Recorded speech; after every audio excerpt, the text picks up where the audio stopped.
Hey everybody, this is Rydo and we're back to Hue, H-U-E. There was a, Star Trek The Next Generation character, I believe named Hue, H-U-E, maybe a Borg, that they freed from the collective. I think his name was Hue. Let's see, we've got another monologue here, typewritten note. Once a seed has taken root, it doesn't take long for it to grow, to nurture and blossom into something beautiful. The seed of knowledge was planted in my mind, and I wasn't prepared to let it wilt and die. The university claimed my experiments were unethical, that altering the fabric of our reality was dangerous. They were unflinching. My research was confiscated and my contract terminated. Following my expulsion, I was left with no choice but to uproot and move us both far away. I knew of a small fishing village a boat ride from the university, where I hoped my reputation wouldn't precede me. You and I moved into a humble home, which is now where you've spent most of your childhood. So Hugh is the child of this mother character, and she was romantically interested in Dr. Gray, so you may actually be Dr. Gray's child also. If anything, it feels like these notes were kind of written by different people without a consistent plot line, or perhaps it's even intentionally shifting the realities around in each note, where it is perhaps on a smaller scale, something like BioShock Infinite, where you're getting notes from different realities. Now, is messing with the reality of a world unethical? Yes. Can you try and make experiments to make it safe? Absolutely. And certainly this is a weird world of black and white, this mono universe. So there's some level of different reality, I imagine, that's going to take place here. Okay. So then I guess we're just going to go yellow this way. We are up to 5 colors, which means we are in a pretty good spot. Now here's the problem though, we got to think more color based. If I clear the path, that is going to be gone, so that box can't be there. Now when I turn red, that box needs to be, let's see, this box needs to be here, I imagine. It seems like this gimmick is going to be played a lot, where to figure out a way to make puzzles justify having so many colors, we are simply going to have a lot of swapping going on. So now when I'm blue, it should be fine.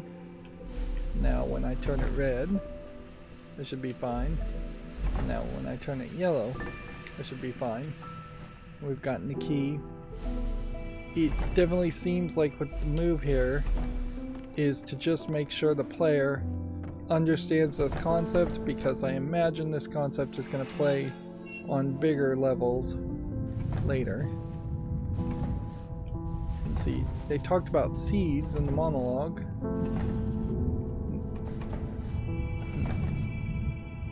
So if we just slow down time and look here, what I could do is something like this, and then I'm gonna have to fairly quickly swap between things, and the color scale here is going to play a big role. just what is the order of the colors.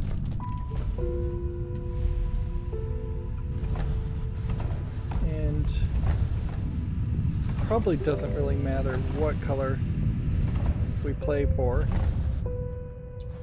like at that point, because there will always just be some skull rolling down here. Once again, the game is being a little bit spookier, a little bit more macabre. This might be metaphorically a black and white world that in reality is actually a colorful world, and this is just how Hugh, the child who's missing his mother, sees the world.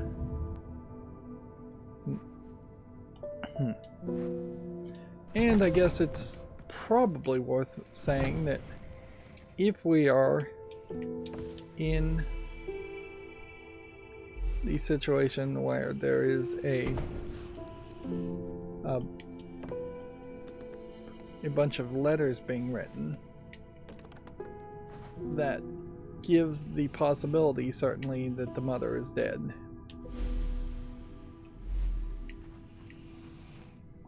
Okay. So how are we supposed to do this? Guess maybe this way? You can't push too far and fall on the spikes. That would be my only concern. Although you could also put this box too far to the left and then jump and impale you.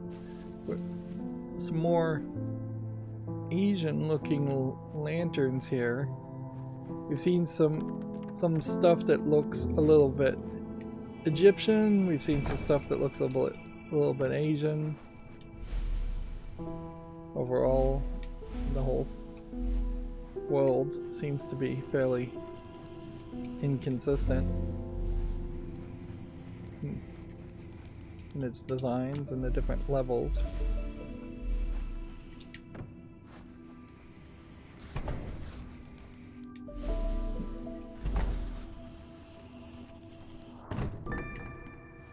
There we go.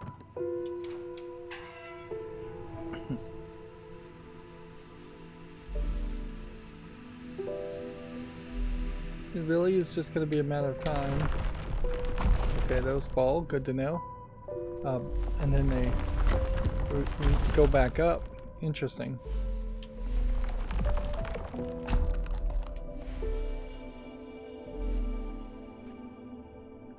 So if I did this and then something like this, I'll be on top.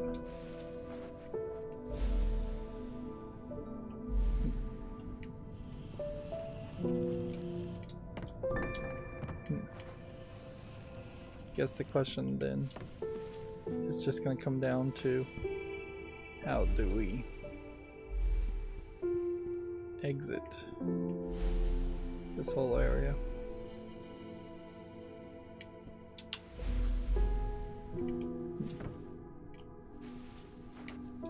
It kind of feels like there should be some kind of secret. I guess there isn't. I guess you just needed to come over and grab this box. Ooh, I'm going to have not a lot of free time here.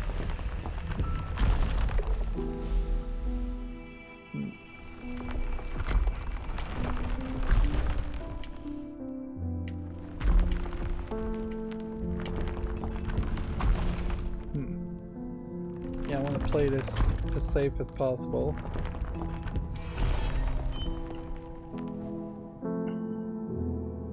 Now we have a zoomed out puzzle section where red is going to play a big role.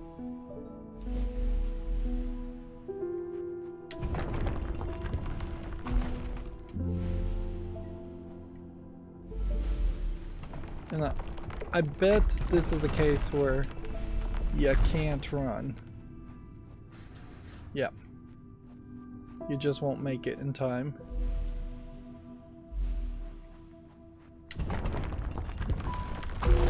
So you're just supposed to jump up here and then push this down here and then just push this over here. And then you're permanently safe. At least for a moment.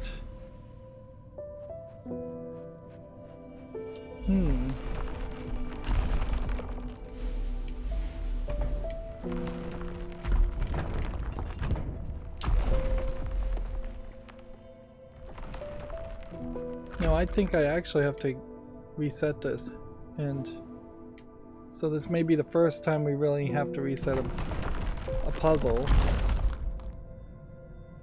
I think the move has got to be to grab this box, swap to red, then push the box over this way. And then, what do we do?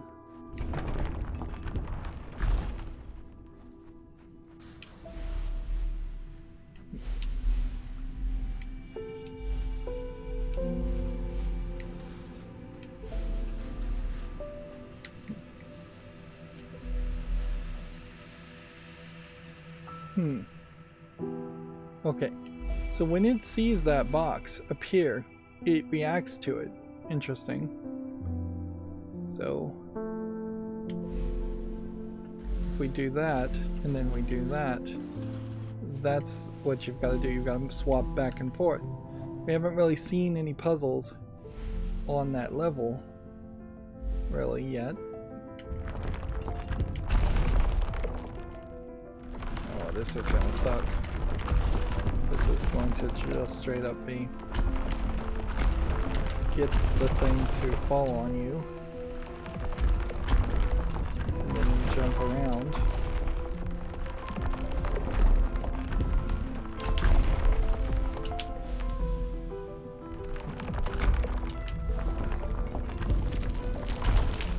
Whoops, wrong color.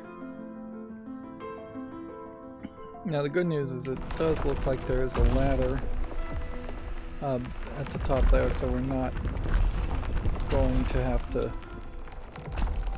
convert the colors that much. I'm jumping back and forth probably way more than actually is necessary.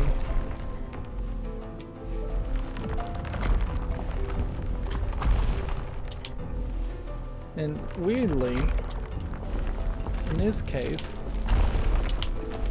the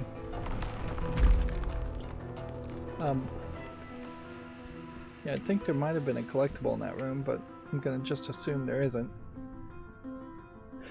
The items continue to fall down, the skulls continue to fall down even if they're invisible, whereas boxes kind of just stop moving and being acted on each other when they disappear. A blue box on a blue platform, if you turn it blue, the background blue, will not have the blue box fall downward through the blue platform.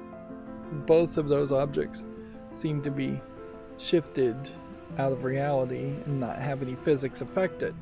But in this case, a yellow skull, halfway through the process of falling down, if you shift to a yellow background, still continues to fall,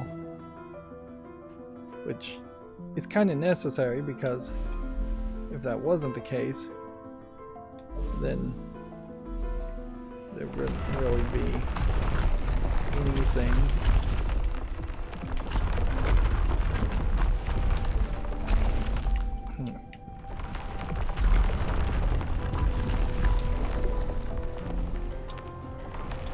This is actually coming off as simpler than I thought it would have been.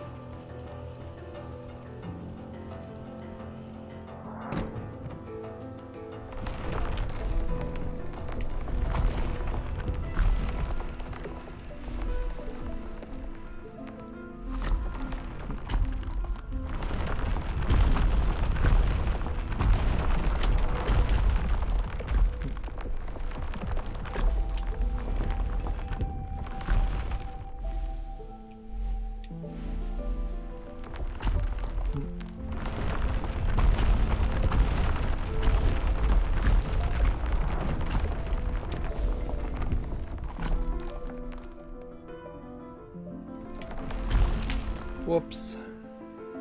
I don't know what I was supposed to do there. Run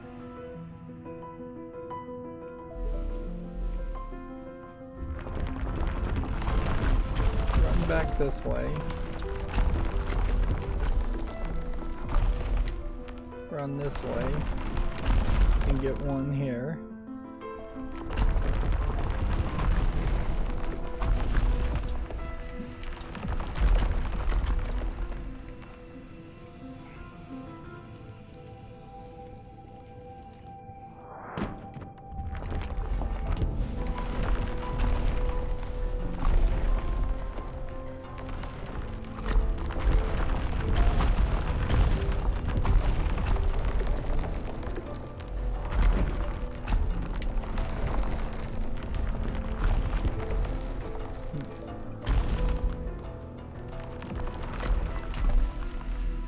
Okay, so the question is, when we get the box down here, I think I really do have to just run all the way to the right and not try and push it at all.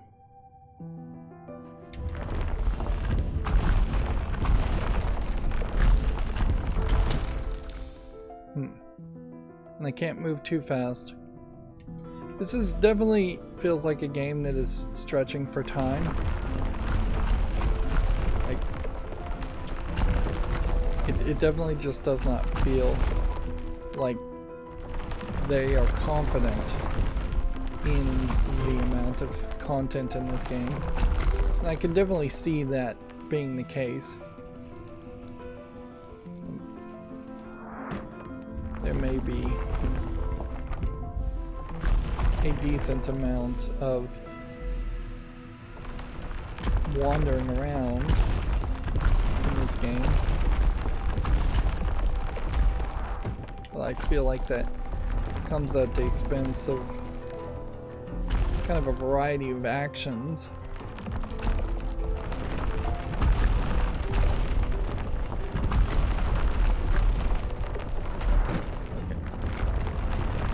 Just leave that all alone, and then we just run,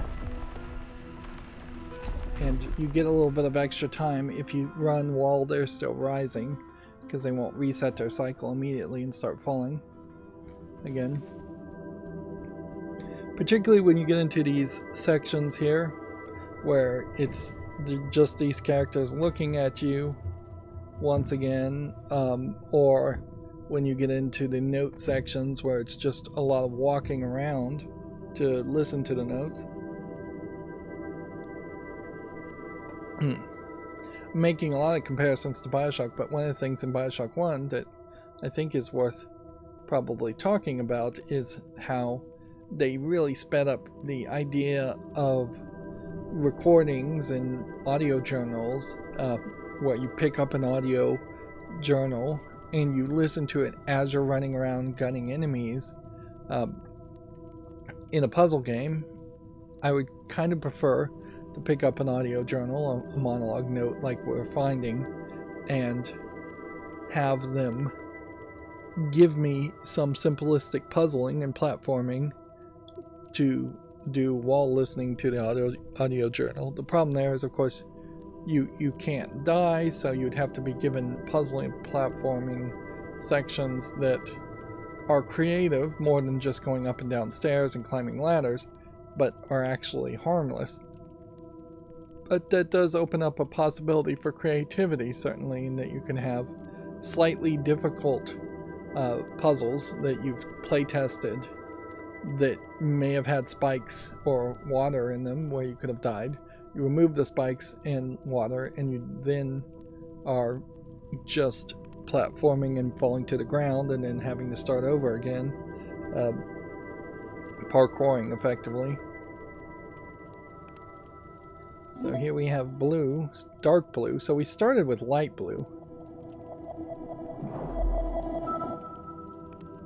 And they're putting dark blue in between light blue and violet. Also, it's worth pointing out that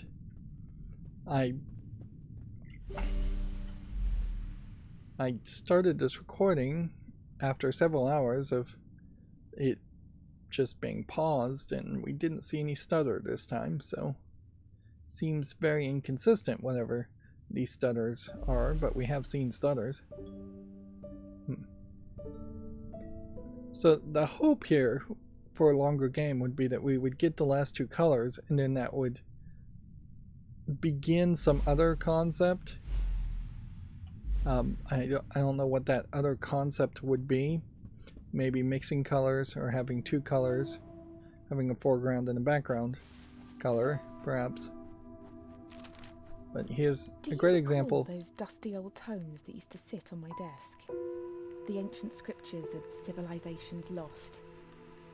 I spent hours poring over them, searching for clues to support my research.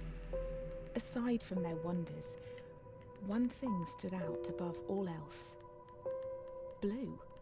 Or specifically, the absence of it.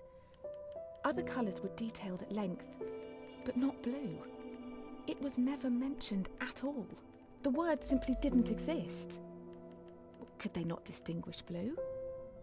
Without a word to describe it, how can we be sure they could see it at all? See, it just seems... Yeah, we don't have a yellow to reach that collectible. Like, how could she have dusty old tomes talking about colors if this world has always been black and white? Which is the assumption.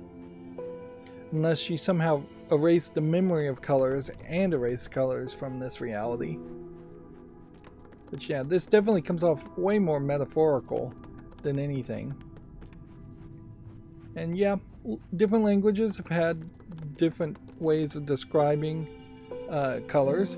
For instance, the word orange did not exist until we invented it with the fruit orange, and before then they would have just called that a yellowish brown. And the human brain is actually making the distinctions between different colors. If the human brain was like a computer, it would be spouting off exact different frequencies of light and the combinations of different frequencies of light. Some of the colors we see are actually not individual frequencies, and our brain just perceives them as a color because it's combining two other frequencies together. Two or more frequencies together, I suppose. And yeah. So once you get a few hundred, few thousand years in the past into a different society, they may be saying a color, and that color may very well just not translate into what... Whoops. That's a waste of time. And that's a prime example of why you shouldn't have kill sections in the dialogue. Although in fairness, I don't think the dialogue would have been playing still if I had reached that point. So weirdly, at the beginning of the game, they taught us that it should always feel safe to jump down a pit. And now the game is teaching us it's no longer safe to jump down a pit. It seems like an odd twist. Why introduce the concept of safety and then remove the safety? If that was going to happen, you would half expect to see another character fall down the pit and die. So we see all of these little jars around, but they don't seem to mean anything. They're not interactable or anything, so it's just dead ends. Yep. So this is a prime example of what I was talking about, as far as I'd really love a section that had some kind of parkour element to it here to challenge you in your jumping while still being fairly safe, instead of just long sections that are designed to just waste your time as you're walking around. And this section in particular is way too big for the walking around. The only thing I could assume is that they're implying that we're going higher and higher, which we had already seen the temple and gotten the color here, so why are we getting higher and higher? And so now they're introducing the concept of balloons, I guess. So let's go purple. And I guess they're reintroducing the concepts of really knowing how swapping should work.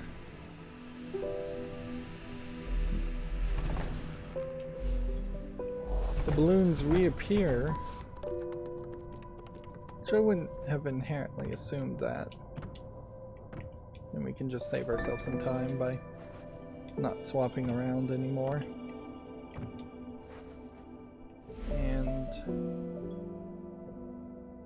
let's see. Guess we have to go back now. So all the swapping the second time.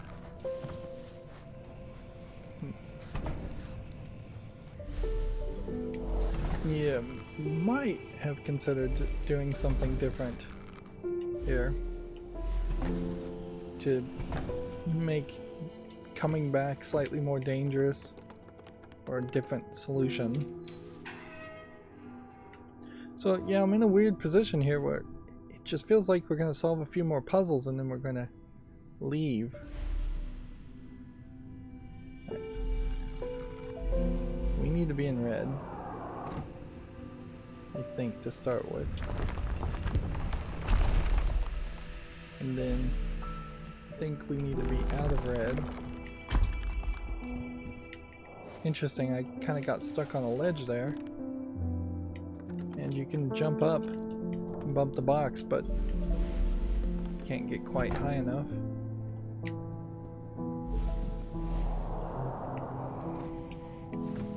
Okay.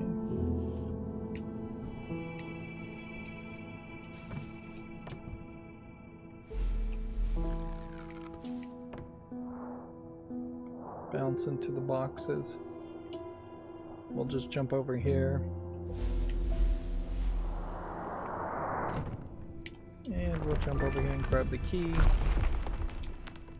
We'll go ahead and run backwards. Notice that there are spikes above the head of... Whoops. You gotta be careful. Yeah, there's spikes above the head of the... I should probably be using like dark blue. Dark blue would be wrong also. Increasingly, this may turn into situations where the right color is going to become much more vital. And there's just going to be more opportunities for failure.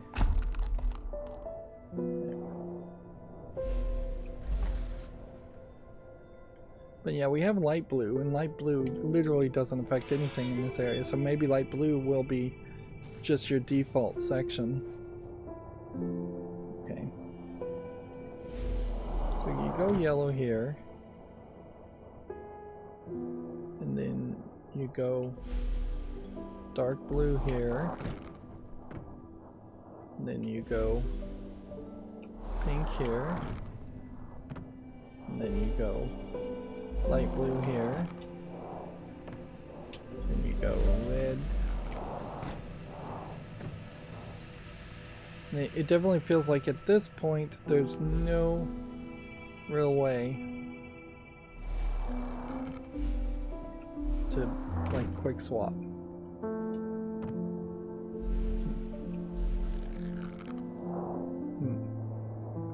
There's just too many colors, and there's too few occasions in which you would actually be swapping between the previous color and the current color. there is probably an argument that can be made here in that you would ideally want to just reduce the number of colors. This is all just going to be about jumping before you fall too far low. Doing the same thing over and over again. We can drop that box if we want to, but it's not really going to help us any. Yeah. And increasingly, every time I end these episodes, I feel like there's going to be some major twist, but it just doesn't really happen. And I am trying really hard to make about 30-minute episodes. If it were for TV, it would be 22-minute episodes, but yeah, as a puzzle game, I've been going a little bit longer, and so that's gonna make it just about time to end this one. As always, I ask you to like, share, subscribe, comment, and keep on watching. Thanks.